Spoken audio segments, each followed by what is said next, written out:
How's it going, everyone? Got quite a bit to cover in this video as far as PlayStation game news and updates go. A major game has been delayed to 2024. This is probably one of the least surprising delays of all time, but we'll talk about that. Got an update on Final Fantasy 16 as the big State of Play event did happen yesterday. Not gonna go over everything. I'm sure most of you guys have seen the footage, and it looks fantastic. So we'll talk about that, and an upcoming free-to-play title has gotten a bit of an update. We'll talk about at the end of this video, but to the surprise of, I think, absolutely no one, Suicide Squad Kill the Justice League has in fact been delayed to February 2nd of 2024. Kind of interesting that they've already set out a date this far in advance. We're talking 10 months prior to release. Let's be honest, with that far of a window until release, I could easily see this game getting delayed again. But the official message from Rocksteady notes, Suicide Squad Kill the Justice League will now launch on February 2nd, 2024.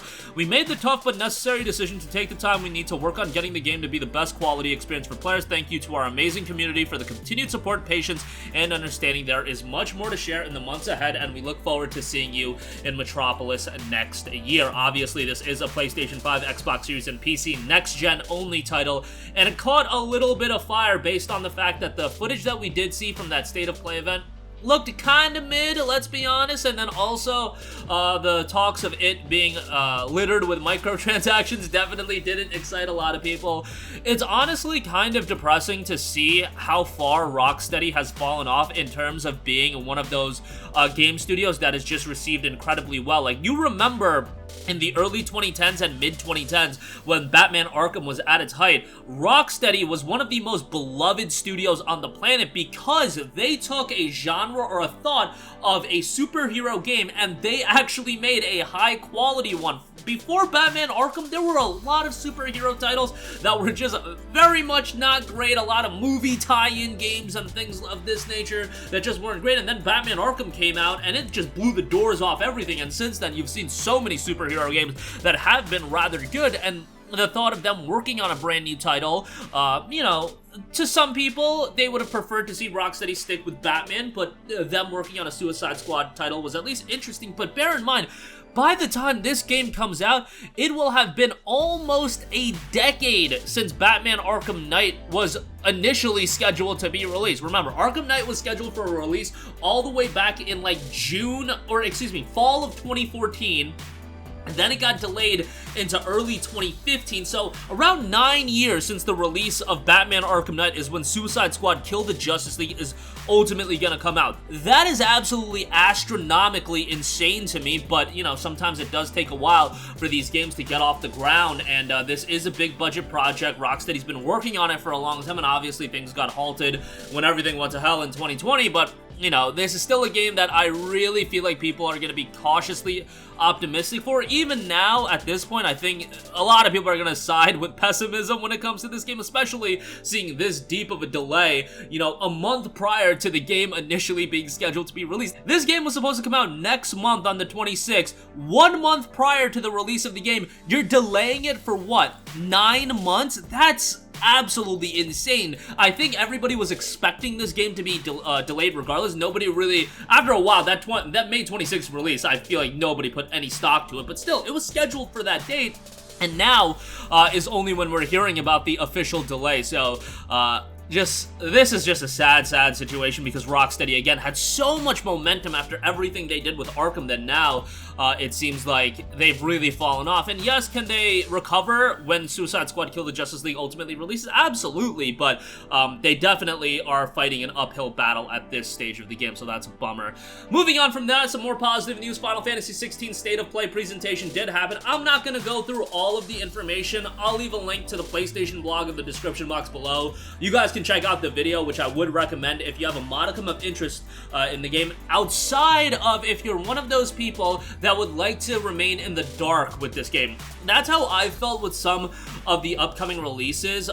Like, I don't like to know that much about a game before it's coming out, unless I'm super excited for it, but, you know, since we're covering video games on this channel, I do have to be somewhat in the know, so I did watch the entirety of the State of Play, and yes, the game does look absolutely tremendous. An example of me staying away from a game, I didn't play the Chainsaw demo when it came to the RE4 remake, just because we were so close to the release of the game that I was like, you know what, I'm buying this game no matter what. why do I need to play this chainsaw demo? Nevertheless, Final Fantasy 16 is looking to be something incredibly special, and it looks like this is going to be a Final Fantasy game that really revitalizes the franchise in a lot of areas. I know Final Fantasy 14 has been absolutely crushing it. Final Fantasy 15 was obviously a mixed bag, but with Final Fantasy 16, they've done a really good job in giving you a consistent stream of information, not over-promising and under-delivering, not having a decade-long development cycle. It was announced in June of 2020, and now it's coming out in June of 2023, a 3-year turnaround. Absolutely perfect in that regard. Look, we've had 5, 7, 10-year turnaround periods for Final Fantasy games. I'm still scarred from Versus 13. What they've done with Final Fantasy 16 has been fantastic. The game itself looks great. I know some people aren't all too sold on the super heavy action elements to it. I think it looks great, and I think for a 2023 audience, an action RPG is going to resonate a bit more than a traditional turn-based RPG or something like that. Turn-based games can still work, but if we're talking about the super mainstream, I think action RPGs just look a lot more flashy. The commercials are going to look a lot better. The trailers are going to be a lot more gripping in that aspect. Soundtrack-wise, sounds fantastic as well. Cannot wait for this. This is going to be one of the true PlayStation 5 system sellers. We've had a couple of them here and there, but if you eliminate cross-gen titles, you're really looking at, what, Demon's Souls Remake and Ratchet & Clank? Like, it's kind of been few and far between, but Final Fantasy 16 really looks to be exactly that. Not a fan of the timed exclusivity gimmick, obviously, like, when Sony's making such a big deal over the Activision acquisition, and I know that's to a much more extreme degree than just getting a timed exclusive, but still, Sony's doing this kind of stuff, and it's just like, why? If you want to get exclusives, then have a true exclusive. None of this timed exclusive nonsense. You know, fund the development of the game, create the infrastructure, etc., and they do a lot of that, but I'm just not a big fan of when Sony's, you know, paying for games like Ghostwire Tokyo to be a 1-year timed exclusive, or when Microsoft is paying for a game like Rise of the Tomb Raider to be a 1-year timed exclusive. I just think that's lame, and, you know, it just seems like a lazy way to get exclusives. But nonetheless, I'm a broken record about that.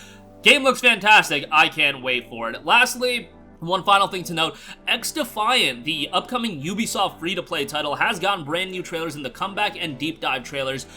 As previously announced, a closed beta test will run from today until April the 23rd. You can sign up at the XDefiant official website. Again, 2 new trailers for that game, a brand new free-to-play title. We'll see how that goes. Ubisoft and free-to-play games been a little bit of a mixed bag. XDefiant is a free-to-play first-person online arena shooter where you compete in fast-paced clashes. With cross-play available at launch, you'll be able to play with friends on a variety of platforms. You've got customized loadouts. Choose from a large arsenal of weapons, attachments, and devices to optimize the way you play. Combine any weapon with any faction, and unlock new options as you play to perfect your playstyle. Factions are drawn from iconic Ubisoft worlds and represent distinct classes, each with unique abilities and ultras. Maps, modes, and mayhem play in a diverse range of 14 maps that launch across several different arena and linear modes, including zone control, escort, occupy, and more. And new content every season. Every 3 months, we'll bring a new season that includes a brand new faction, new characters, new maps, new weapons, new cosmetics, and events. It is a live service title, so sustainability is the name of the game when it comes to this one. It will be out on PS5, PS4, Xbox Series, Xbox One,